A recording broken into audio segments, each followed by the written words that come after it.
The Indiana Fever made a huge splash today. Somebody very important to the cause, putting them on a development contract. Somebody very familiar with the Indiana Fever. Someone who's played on the team before. No, not Arian McDonald. No, Bree Hall. And this isn't even any diss at Bree Hall. This is a diss at the Three Stooges. The Indiana Fever just made another roster move, and fans are absolutely losing it. Not because of who they signed, but because of what it represents. Bree Hall, a guard from South Carolina, just got picked up on a development contract. Another guard. When the entire fan base has been screaming for front court help, for length, for defensive presence. So what's actually happening here? Now you guys might be asking yourselves, wait, why isn't Justine Passot getting called up? Why is Justine Passot sitting there? Justine Passot's probably really injured. If I had to take a guess, she's probably actually injured. There's probably actually something wrong with. They messed her up somehow. They did something to screw her up. Good job, Stephanie, Amber, Kelly.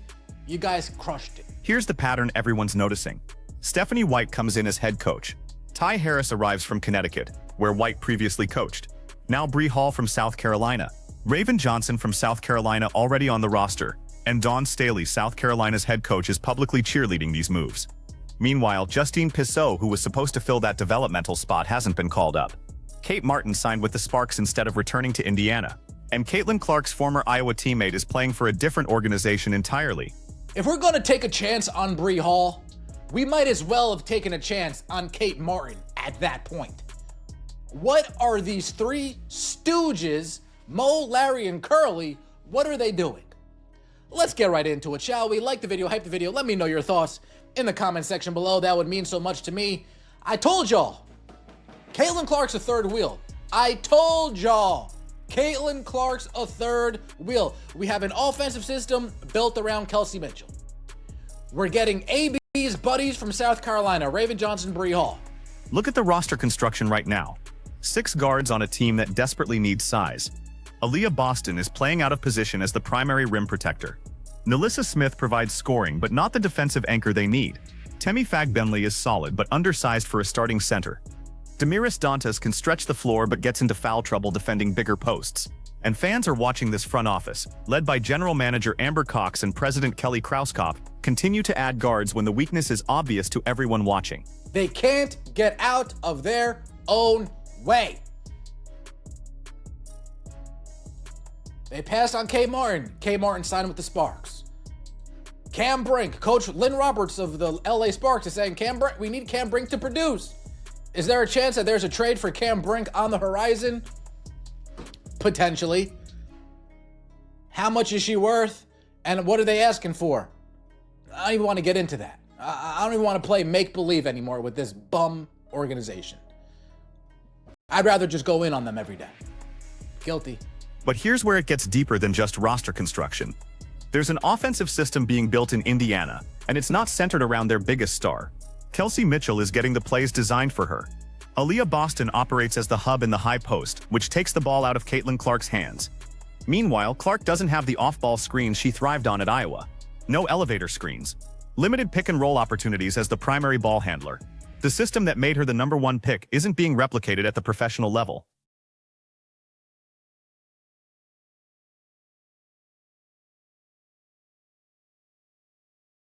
Wait, does Dawn Staley, does she have something on you?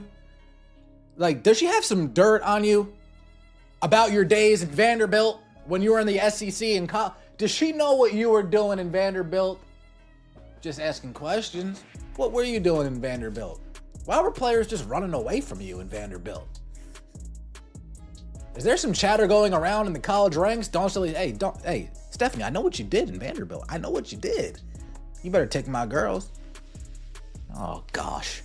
The Fever front office ain't serious. We have no big depth. Compare that to how other teams have integrated their star rookies.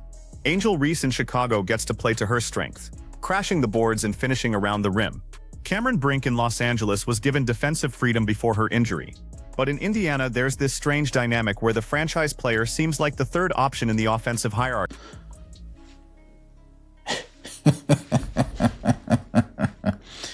Are we in the fucking Twilight Zone? I'd rather have Megan McConnell or Kiana Choa. I'd rather have neither of them. Give us Kate Martin at that point. Get my goat out of this unserious franchise. This unserious franchise is turning the Indiana Fever into a South Carolina women's basketball fucking training center. It's ridiculous. Of course, there's Dawn Staley cheerleading, sucking off the Indiana Fever front office. Can't make this stuff up. Can't make this stuff up. Now, the Fever front office would argue they're building continuity. Players who know each other, who've played together in college, who have existing chemistry. That's a legitimate roster-building philosophy, but it only works if you're addressing your actual needs. And right now, Indiana's biggest weakness isn't guard play or perimeter shooting. It's interior defense, rim protection, and rebounding against physical front courts. The Las Vegas Aces exposed this in the playoffs. Dawn Staley in the wrong career. She can sell any product to anybody. Did she grow 3 to 5 inches? That's a great question. Did she grow? And Bree Hall, this is no diss to you. This is a diss. We clearly need front court help. This team is ridiculous.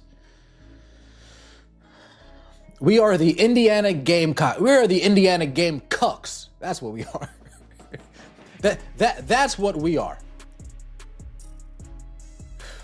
Let's talk about what this means for Caitlin Clark specifically. She came into the league as the most hyped rookie since Candace Parker. Record television ratings. Sold-out arenas on the road. Merchandise flying off shelves. The business case for building around her is overwhelming, but the basketball decisions don't reflect that reality.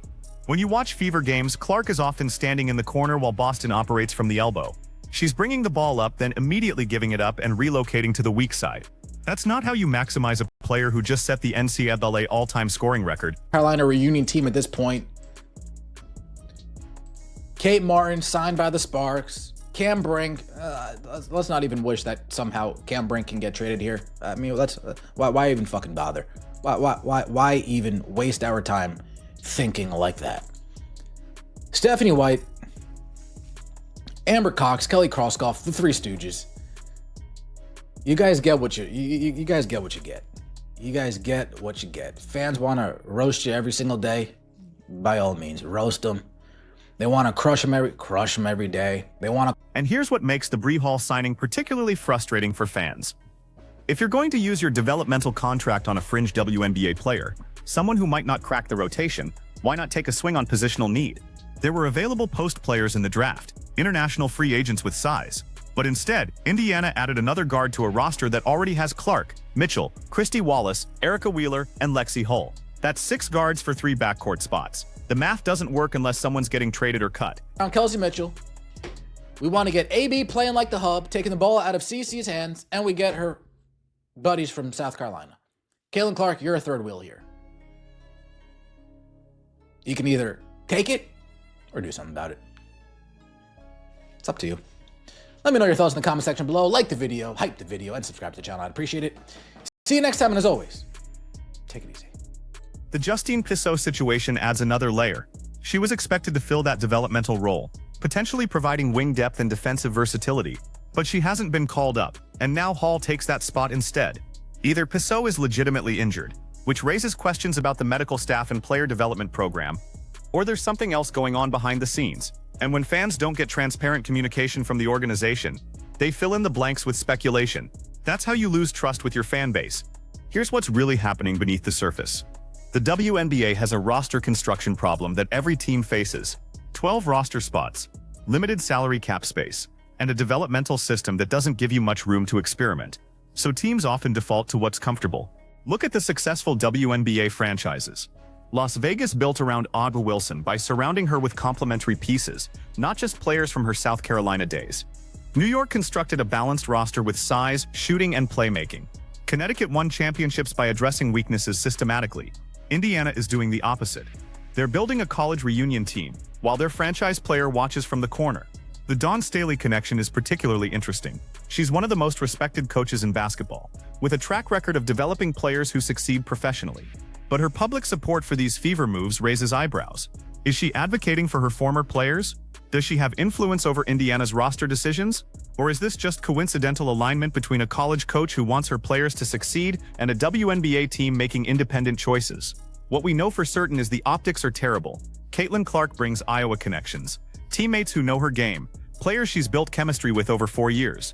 Kate Martin was right there, available, and chose the Sparks instead. That tells you something about how Iowa players view the Fever organization.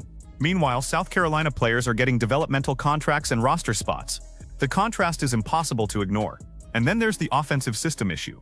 Stephanie White is an experienced coach with a championship pedigree, but her system in Indiana doesn't maximize her best player. Clark thrives in transition, in pick and roll as the ball handler, coming off screens for threes. Instead, she's playing in a half-court offense designed around Boston's post touches and Mitchell's isolation scoring. It's not bad basketball, but it's not optimized basketball. Think about what the Fever could be if they actually built around Clark properly. Surround her with shooters who space the floor. Get a rim-running center who finishes her lobs. Add a defensive anchor who protects the paint so she doesn't have to chase around on defense. Design an offense with constant off-ball movement, elevator screens, and Spain pick and rolls. That's how you turn a talented roster into a championship contender. Instead, we're watching a franchise make decisions that suggest they either don't understand what they have, or they're deliberately choosing not to feature it. And before anyone says this is just year one, remember that championship windows are short in the WNBA. Players' primes don't last forever. If you waste Caitlin Clark's rookie contract years figuring out roster construction, you've already lost valuable time. The Bree Hall signing is just the latest example of a larger pattern. It's not about Hall as a player, it's about what the decision represents. Another guard when you need size. Another South Carolina connection when the Iowa pipeline runs dry. Another move that makes fans question whether this front office has a coherent plan. Here's what needs to happen for Indiana to turn this around. First, get honest about roster needs. You need a legitimate starting center who can defend the rim and rebound. You need a versatile wing defender who can switch across positions. You need shooting around Clark to maximize her playmaking. Second, design an offensive system that features your franchise player, not relegates her to a complementary role. Third, make decisions based on basketball fit, not coaching relationships or college connections. Will any of that happen? Based on this offseason, it's hard to be optimistic. The Fever had opportunities to address their front court. They chose guards instead. They had a chance to bring in Clark's former teammates. They went with Staley's players. They could have designed an offense around their biggest star. They built it around everyone else. So where does this leave Caitlin Clark? She's professional enough to make it work. She'll adapt, find ways to impact games, and probably still put up solid numbers. But there's a difference between being good and being maximized.